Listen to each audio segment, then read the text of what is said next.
This is Valley News Live at noon. We start with breaking news this afternoon. A teenager is in custody and police are looking for a second man wanted in a shooting in Bemidji earlier this week. And they say the 19-year-old who is still on the loose is considered dangerous. The police identified Antonio Parkhurst of Bemidji as the additional suspect in a shooting on Tuesday that seriously injured a 17-year-old. Police worked with property owners, witnesses, and went through surveillance footage to identify Parkhurst and the juvenile who was already arrested. Anyone with information is encouraged to contact Bemidji police detectives at 218-333-9111. Also breaking news into the Derek Chauvin murder trial. Shaquille Brewster is outside of the courthouse in Minneapolis with the latest.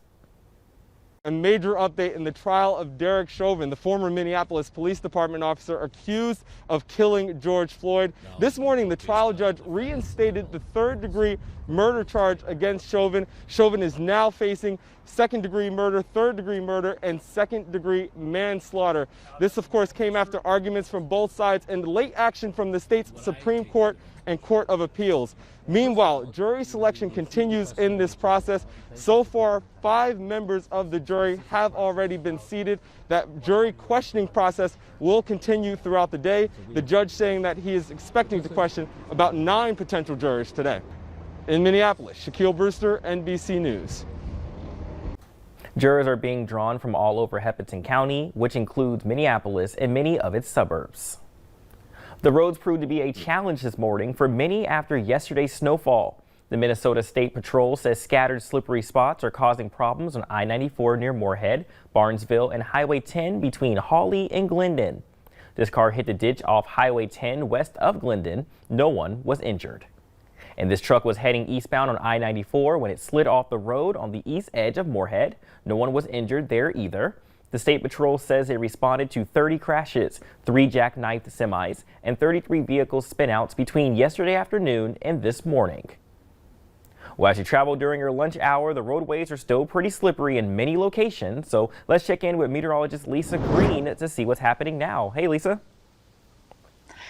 Good afternoon. It's getting better little by little, but we are certainly adding up those snowfall totals from yesterday, and some of us got a hefty helping of snow here.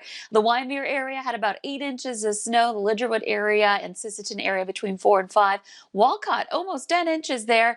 Deer Creek more than 7. So had Lake Park about 7.2 inches, and Barrett and Bemidji checking in at 6.5. A couple more here. Fargo Moorhead, we were ranging between 1.5 inches to 3 inches of snow. So the cutoff was pretty sharp. And in fact, in Castleton, there was just a trace, if that gives you an idea. Whereas south and east from there, Hickson and Hawley was more than 6 inches of snow in Hawley. And other places, Wadena, 9.5 inches of snow. It was a lot. We're already starting to see the edges of the snowpack that we saw earlier this morning start to melt, some grass peeking through with that March sunshine and temperatures climbing above freezing already out there. You can see there's a sliver of clear skies before a cold front's going to advance through. It may bring a couple of flurries, and temperatures there are a little bit cooler, 20s in the north and west. The rest of us above freezing. We'll let you know how warm we'll go today and into the weekend coming up in just a couple of minutes. We'll stay tuned with you so we can find out about that warm up and of course those slippery road conditions, how long that will last too. Thanks, Lisa. Repair crews have been out in the FM Metro all morning working on at least 4 overnight power outages. One was a down power line in the 3500 block of Interstate Boulevard where the pole caught fire. Our latest check shows just over 400 people still without power in South Fargo. Xcel Energy says at the height of the outages, about 1,900 customers were impacted. Grand Forks police say a suspect recently featured in their weekly wanted post is now in custody. Marco Polo was arrested in Fargo by members of the U.S. Marshals Service High Plains Fugitive Task Force and Metro Street Crimes Unit.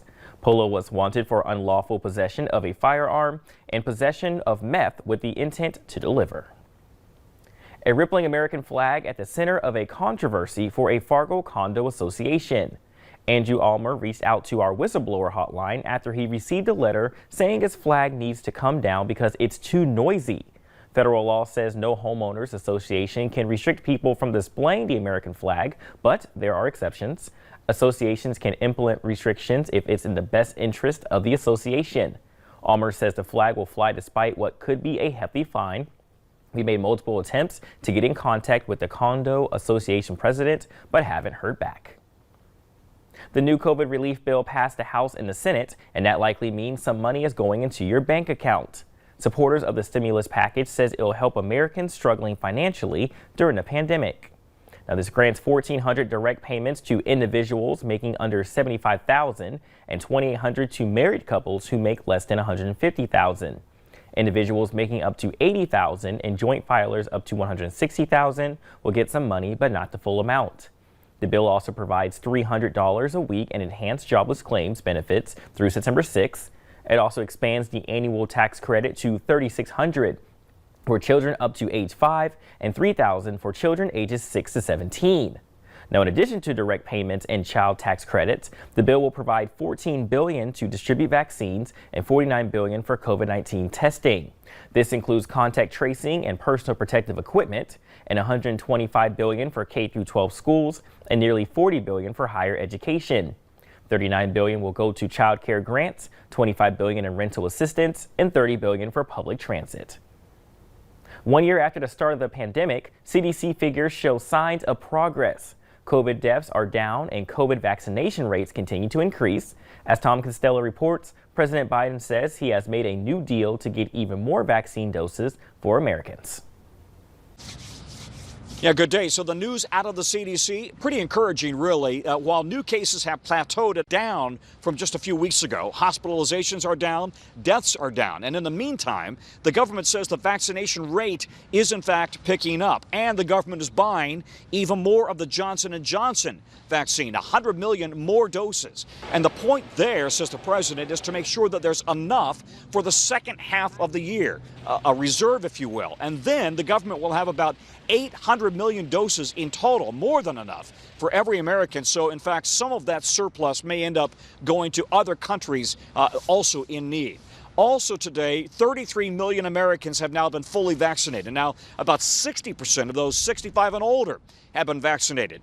That's a great number. That's an at-risk population, but 90% of the population has not been vaccinated. And therefore, the government is looking at a relationship with Dollar General stores across the country. 16,000 of them. They don't have pharmacies, but they've got a very big footprint, especially in rural America. And the hope is that by extending the vaccination program to some of those stores, it will dramatically ramp up and accelerate that effort in rural America in particular. I'm Tom Costello in Washington. Back to you.